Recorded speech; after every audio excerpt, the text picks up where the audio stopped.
Hi, this is Sepi. In this video, I'm going to show you how to paint an old watermill in watercolor. Before we get started, if you like these instructional videos, make sure to subscribe to my channel and hit the bell button so that you would be the first one to get notified when I release an instructional video. Also, it would be great if you like the videos or give comments so that I get to know your feedback about my lessons. Let's get started. I started this painting by drawing first the subject in details, and I used 2H pencil because H family pencils are light enough, and if I want to make any changes, I easily can erase them. And I also use a cold press Arches 100% cotton watercolor paper. I use the big wash brush, a flat brush. It's a cheap nylon brush, which is big in size. Since my paper is big, I use this brush to wet the whole paper, since I want to use wet on wet technique. Then I use my 1-inch flat brush to put the blue colors down for the sky. The blue colors that I'm using for the sky are cerulean blue and French ultramarine. Then I put lime green, which is cadmium lemon, and also sap green and Russian green for the grass while the paper is wet. I added some dark accents of green color by adding some more blue to my green, and then I used some brown, which is burnt umber, for the water. I added some purple for some dark areas in the water, and then I went over the rocks with some burnt sienna, which is a red brown, and I added some burnt umber underneath the rocks, as well as purple and ultramarine blue. For the mill or the house, I added burnt sienna, burnt umber, and for the darker areas, more burnt umber and purple. I didn't mask the details on the mill. I just kept those areas away from my brush and carefully painted around them.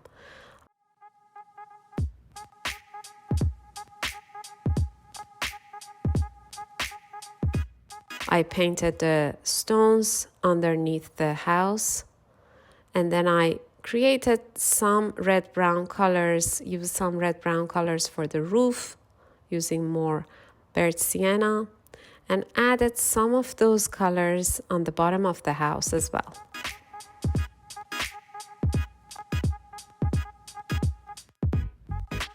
I dried this first layer completely, and then I went over the trees. So in the reference image, we have some evergreens in the far scene. I'm not going to work on them. As an artist, you have this permission to make changes in your work. We are not cameras, and we easily can make any changes in our work based on our artistic taste. I added one evergreen in the front scene, or let's say middle ground, in front of those trees. And I really want the tree trunk on the left to be seen nicely in a good contrast. In the reference image, it is located in a dark area and you don't see that much contrast. But in my painting, I'm going to change it into a high contrast situation. I'm also adding 2 evergreens right behind the house.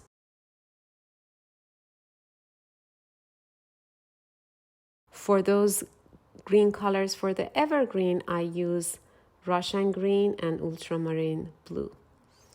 For the tiles on the roof, I did some gestural moves with my size 2 round brush. And then I went underneath the roof and darkened those brown colors with some more ultramarine blue and burnt umber.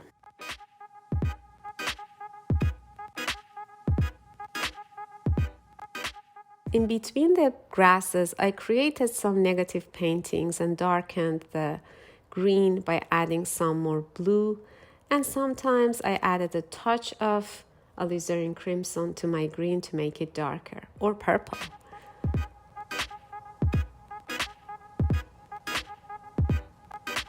I tried not to make these blades of grass too cookie cuttery and looking the same, so I tried to create those moves with my brush in different direction.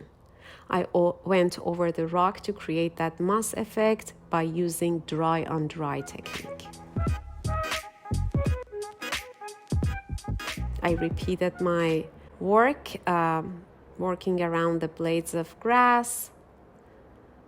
I added some more branches and trunks in the far scene. And I'm going over the grass and all the greeneries with some more green.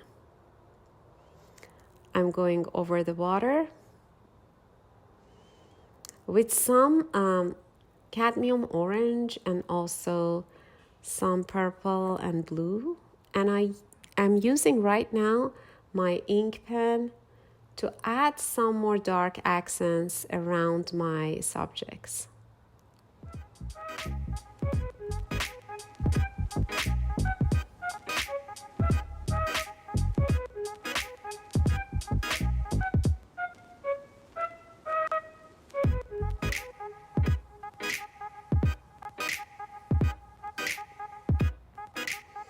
I'm using white gouache right now to show the foam in the water.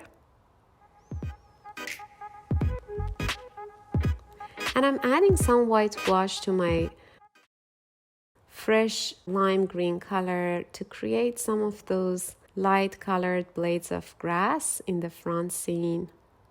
And my work is done. Thank you for watching.